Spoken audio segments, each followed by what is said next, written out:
वेद, उपनिषद, ब्रह्मसूत्र ही कोणा एका व्यक्तीच्या मेंदूची अथवा प्रज्ञेची मिरासदारी नाही.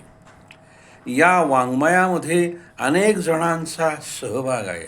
हा एक सामूहिक प्रयत्न आहे. हा एक प्रवाह आहे जो कालासोबत चाललेला आहे. जीवनाच्या सर्व अंगांना स्पर्श करत त्याला कवेत घेत विज्ञान, गणित, खगोलभौतिकीय शास्त्र, पर्यावरणशास्त्र, मानववंशशास्त्र, मनोविज्ञान आदी विज्ञानाच्या सर्व शाखेंना कवेत घेऊन चालणारं हे वाङ्मय मोठं विलक्षण आहे.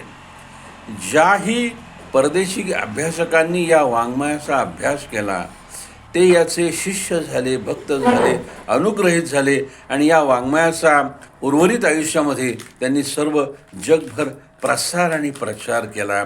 त्यातली विज्ञाननिष्ठता दाखवत राहिले. आपण या संदर्भामध्ये काय कार्य करत आहोत? काही केलं आहे का?